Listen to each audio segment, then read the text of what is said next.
George Washington? The Marquis de Lafayette? These were some of the many people who visited or stayed at a storied hotel in Sturbrige, Massachusetts, but it's debatable whether some, more supernatural guests had ever checked out. Oh yes, there is history here. For any history buff or collector, Brimfield and Sturbrige, Massachusetts are must-see destinations. 3 times a year, designers, collectors, and other visitors congregate around the roughly 20 fields that make up the renowned Brimfield Antique Flea Market. The show, which began in 1959, is a great place to find a unique statement piece for your home, store, or wardrobe, as well as a wide array of historic collectibles and treasures. And just across the town line in neighboring Sturbrige, visitors can experience a living history museum and plenty of 18th and 19th century architecture. Obviously, if you're traveling from out of town, you'll need a place to stay. Fortunately, there's a hotel just down Main Street that has a history of its own. This hotel, the Publick House Historic Inn, greeted its first guests in 1771, several years before the American Revolutionary War. And if you wanted to stay in the same hallowed halls that greeted Lafayette and Washington, you still can. Rooms in the original 1700s building are available to book, alongside those in several newer buildings on the 1,800-acre complex. And in addition to Lafayette and the country's first president, this hotel has seen a number of interesting faces. The hotel, at one point, hosted a U.S. Army training center between 1942 and 1943. The soldiers, who were part of the 366th Regiment, left for Italy in October 1943 to serve in combat. But even with guests such as these, no one looms as large over the hotel as its founder, whose presence and influence can be felt throughout the premises, and whose story closely intertwines with the more supernatural rumors surrounding the hotel. Guests pulling into the hotel to check in would be hard-pressed to ignore that founder's name, Ebenezer Crafts. His likeness, bedecked in colonial clothing atop a horse, is prominently displayed on the hotel's logos, menus, and even art.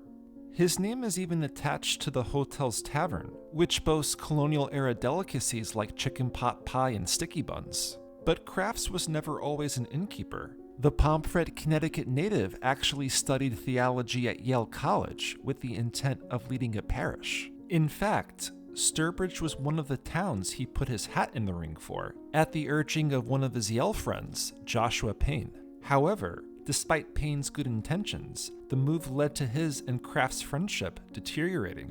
Why? Because the Sturbrige parish chose Payne to lead the congregation instead. Crafts eventually gave up on the idea of leading congregations and moved back to Connecticut. He married Mehitable Chandler, the sister of colonial portraitist Winthrop Chandler. But not long after 2 of their children passed away, Mehitable asked Ebenezer about moving out of the area for a new beginning.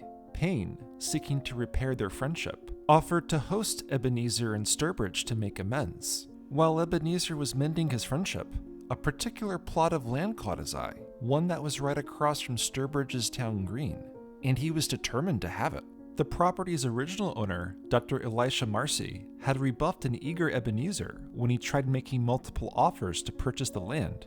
But after he convinced Dr. Marcy to agree to a high-stakes card game with the land as collateral, he won.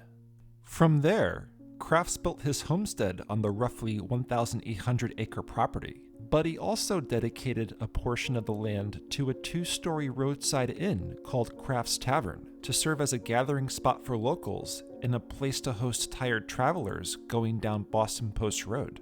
Crafts, from all accounts, was a natural fit for managing a tavern. A biography of the Crafts family described Ebenezer as a very energetic and athletic man of powerful physique. It also mentioned that when he was in college, he would often lift barrels of cider on his own to drink from the bung, and he carried that same energetic approach into managing the inn. It's said Crafts would often come into the hotel's old tap room, which is now its pineapple room, to lift and drink directly from barrels of rum. Although it opened under a different name, Crafts would often refer to his inn as the Publick House because of how the inn served the local Sturbrige community, a role it continues to play today. And at first, Ebenezer and his tavern enjoyed success. The Crafts family biographers, James M. and William F. Crafts, noted that Ebenezer Crafts accumulated a large estate thanks to his business judgment. He even achieved success as an army captain, leading a local cavalry he formed from locals at Sturbrige and neighboring towns during the Revolutionary War. He also assisted with efforts to defeat Shays' Rebellion, close to Springfield, Massachusetts. Still, that did not mean the inn was immune to issues. The American Revolution ushered in a financial depression, and the inn fell on hard times. Crafts and his family sold his estate and moved out of Massachusetts. Where did Ebenezer and his wife go? They continued north, and he helped establish the city of Craftsbury, Vermont. He lived out the rest of his life there, passing away at the age of 69. Ever since Crafts sold the inn, the Publick House has continued to serve guests, though not always as a hotel. At one point, it served as a boarding house for women called the Elms. Eventually, the building fell into disrepair, but the gentleman who brought it back as a hotel, Richard Page, bought the property for $1. And, just like Ebenezer centuries before, he acquired the rights by winning a card game. He and architect James A. Britton restored the original inn. Since then, it has grown into a multi-building complex that continues to serve guests today, including newlyweds and their wedding parties. But while Crafts is technically buried more than 200 miles north of the hotel in Craftsbury, Vermont, some believe he never left the hotel, in spirit anyway. Now, when it comes to addressing possible supernatural occurrences at the hotel, the Publick House Historic Inn gives mixed messages. If you ask the front desk about them when you check in, chances are they will not indulge you with details. They will likely say they are stories and rumors, and say they have never witnessed anything odd on the premises. But look at the hotel's social media accounts, and they seem to embrace the rumors. And it's something that local publications, outlets like Time Out, and even hotel review sites discuss. Even members of the Sturbrige Historical Society encouraged this host to ask about a story of a ghost haunting the premises.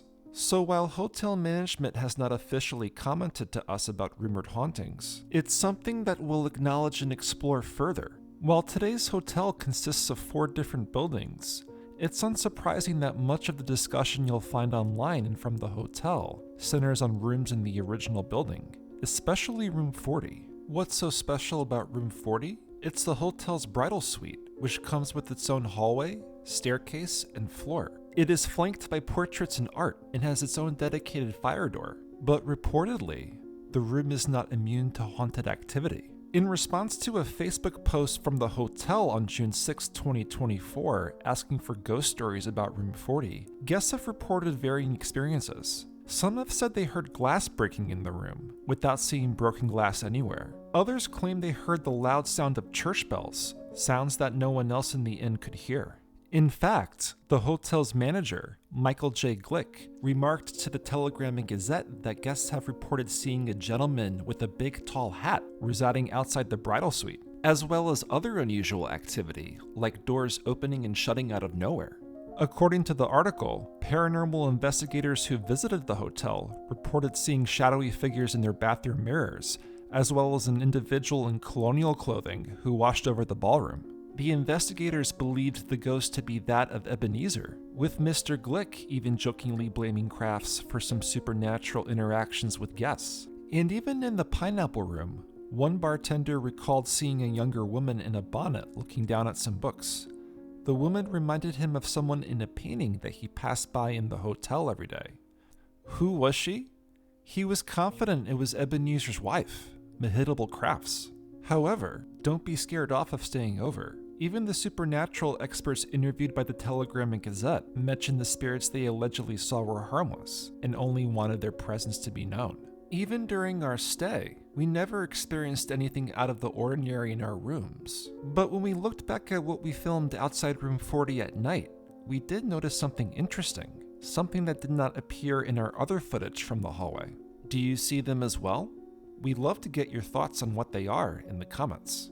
While it's natural for some to poo-poo the woo-woo, ghost stories and legends are fun to talk about, and add to the allure and history of storied places such as the Publick House Historic Inn. So if you want to follow in the footsteps of Washington and Lafayette, we cannot guarantee that you'll meet the spirit of the hotel's enterprising founder. What you'll find, however, is an inn steeped in history and lore, and one that, much like its founder intended, continues to live up to its name as a public house for the community. It just goes to show you that in places like these, secrets abound. Thanks for watching There Is History Here. If you enjoyed diving into the past with us, make sure to like this video and hit that subscribe button so that you never miss an episode. Both are free to do and mean a lot for helping us grow our channel and reach more people. Your support helps us continue exploring the stories that shaped our world and the unique history that's right under our noses.